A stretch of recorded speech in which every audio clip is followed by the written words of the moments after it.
you, but I'm also going to share my screen. Let's just see if this works.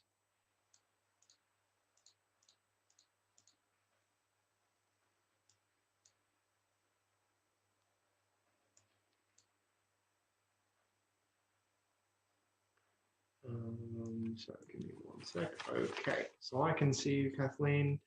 Can everyone else see my screen as well? Just pop something in the chat box if you can. Yeah. Awesome.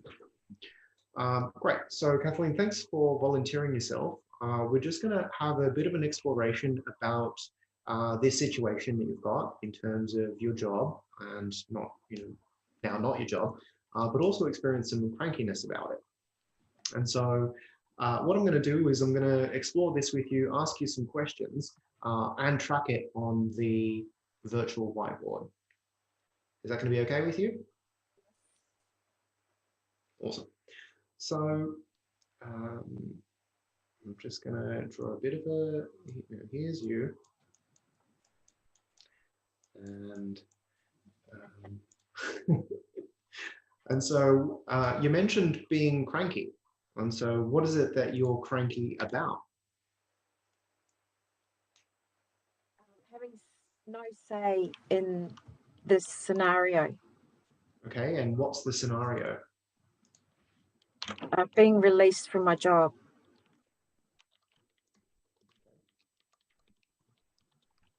So, okay, so you've got no say in being released from the job. And so this is, released. And what does it mean to you that, you don't have a say in being released from the job? It's about fairness and procedure. Okay. What do you mean by fairness?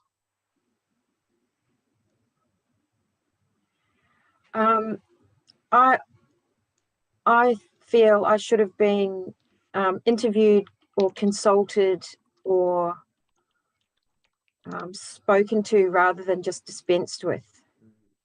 Yeah, right.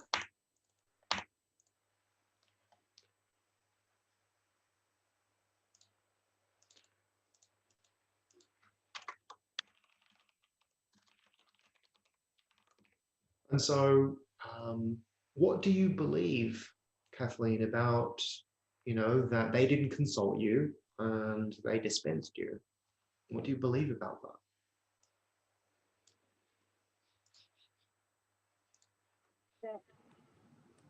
A lot of people, most people in the workplace are nasty and small-minded. Okay.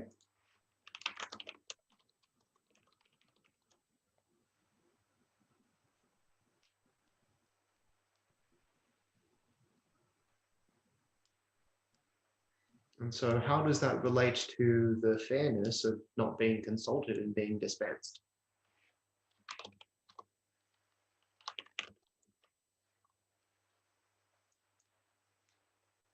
Because those people that are that dispensed with me are being less of a person than I would expect from myself. Okay.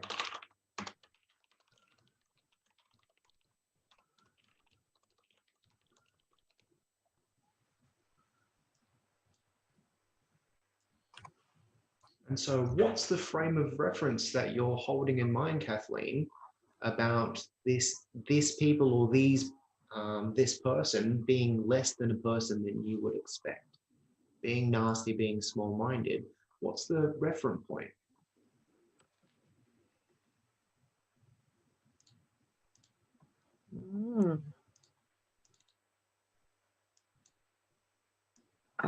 I'm not sure. I'm sure there is one, but I can't put my finger on it.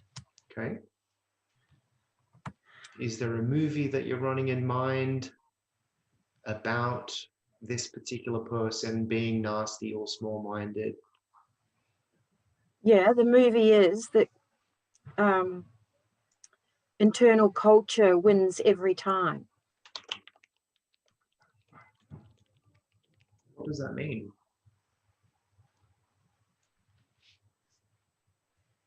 If I was to be able to see this movie like you see it, to understand the internal culture wins every time, what would I see? What would I hear? What would I feel?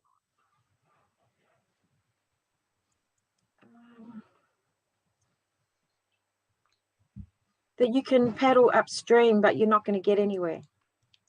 Okay.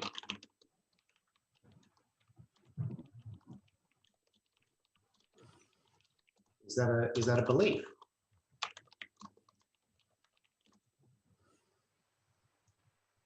Yes. Okay. So you believe that you can paddle upstream, but you're not going to get anywhere because of the internal culture. Yeah. What do you believe, excuse me, what do you believe about this belief?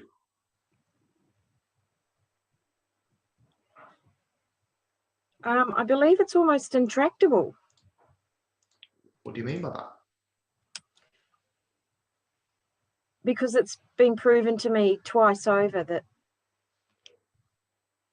you can't.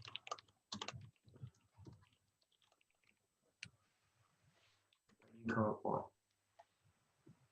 That the Goliath usually wins. How are you using the word Goliath? Yes, I know. It's an oxymoron because David won, didn't he? And so when you're saying Goliath, what are you referring to? That disparity between the two players at loggerhead.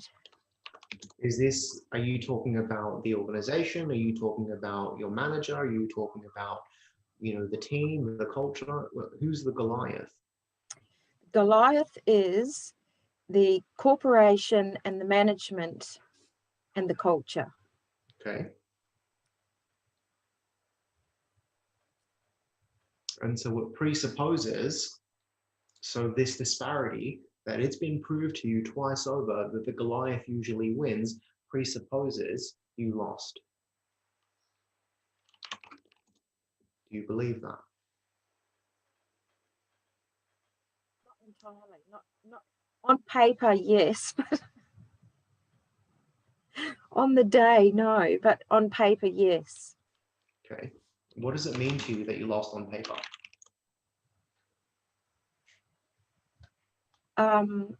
All those nasty labels like unemployed, get a job,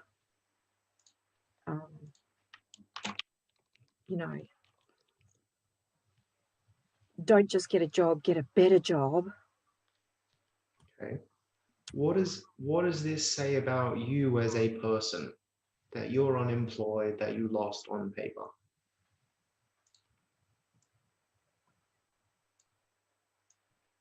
What does this say about you as a person? Well, not much really. It depends whose game I'm playing, because there's more than one way to skin a cat. And if I can survive without the continuity and the linear processes that it's deemed we must have, then I'm still a survivor. Okay.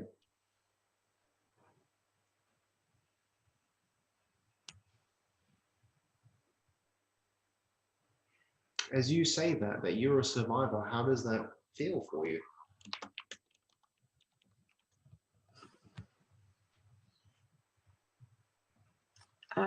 Well, you just have to. There's no point. You can't give up. Are you talking about me or talking about you? About me. Okay. And so how does it feel when you see yourself as a survivor? Yeah, it feels good. Is this how you've been seeing it before? Yes, no doubt. Okay. So where does the crankiness fit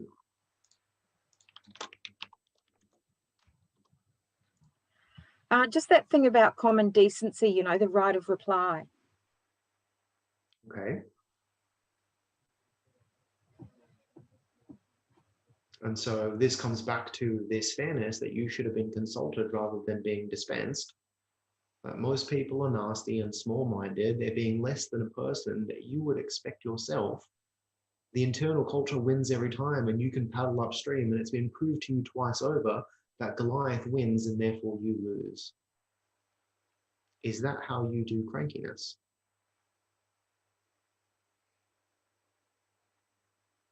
Yeah, that's how it gets me there. Yeah. You just cut out for me. You cut out for a moment. I didn't quite hear that. Is that how? Yeah, that's how it gets me there. The Yeah, line up. yeah. So that's how you get yourself there. Hey, Yeah. what's the positive intention for you to think this way?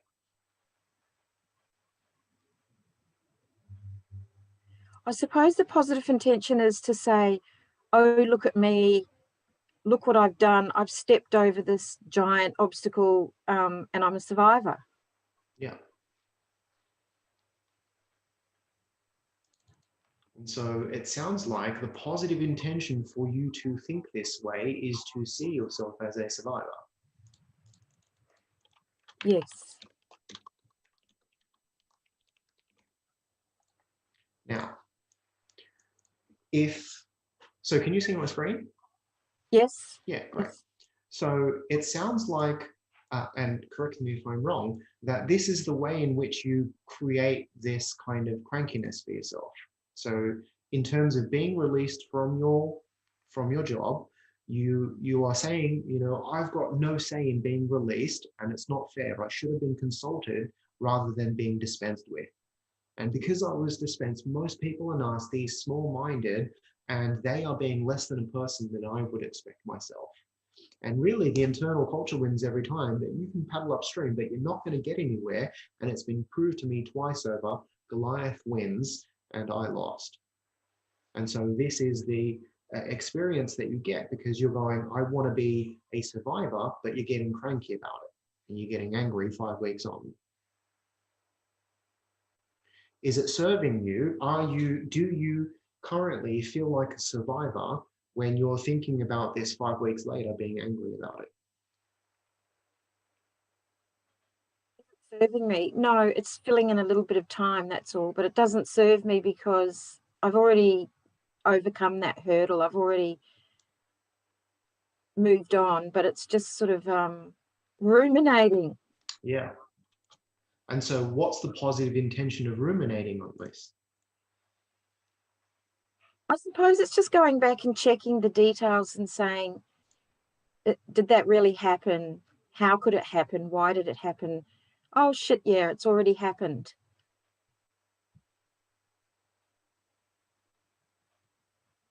And so I'm not clear on what's the positive intention of ruminating on it. I don't know. Yeah, maybe just. Well, that's the way I feel it is actually, because it's such a shock to my system that I do actually look at it from a distance and think, did that really happen? So it's sort of a way of checking, double checking, like, I didn't just dream it up. Okay. And so is this serving you to double check it, triple check it 5 weeks on? Did it really happen? Oh shit, it did happen. I'm still angry about it. Oh, it's not serving me at all. I mean, I've already done the hard yards, but yeah, I have to put it to bed eventually. Okay, you don't have to. Would you like to? Or would you like to hold on to this disparity, this unfairness?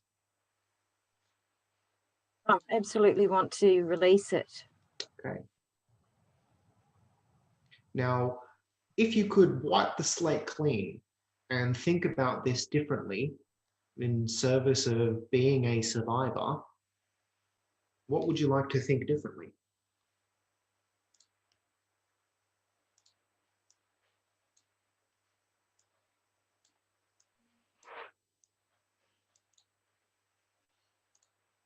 I think I've already started to tackle that, in that I'm seeing that being a survivor is actually quite a malleable thing. Okay. Like in malleable, it can change fairly rapidly and be distinct to myself. Okay. So that's a good thing to, a good way to be a survivor, I'm hoping, because it's a Yeah. learning curve. Right. What's a learning curve? Being a survivor, Okay. What's important to you about learning? making something new out of something old. All right. What do you believe about making something new out of something old? That you can make a silk purse out of a sow's ear. Okay. Haven't heard that one before. I think it's in the Bible. Okay. So what Not is that it? A silk purse out of what? silk purse out of a sow's ear, A a sow's pig's ear. ear. A pig's ear. Yeah. So you can make a silk purse out of a pig's ear. What does that mean to you? I'm very clever. Yeah. The word that comes up for me is resourceful. Yeah, yeah. I'm actually a vegetarian, so I wouldn't be toting around a pig's ear. Okay. Yeah. And so when you think about being released from your role, and that actually it's a learning curve and an opportunity for you to make something new out of something old, like being able to create a silk purse out of a pig's ear, and that actually in doing so, you realize your own cleverness and resourcefulness. How does that feel? Yeah, really good. What does really good mean? What's the experience? It feels empowering. Okay. Now, if you had a choice, because you do, Kathleen, would you rather feel cranky that you lost, that the internal culture won, or would you rather feel empowered because actually this is a learning curve and you get to make something new out of something old? Which one would you like to choose? Yeah, I've already chosen the learning curve, and I'm doing really well. Yeah. And so will you, anytime you find yourself being cranky or angry or annoyed, will you remember that actually this is a learning curve, an opportunity for you to make something new? Cool. Well, thank you so much for sharing, Kathleen. Really appreciate your honesty.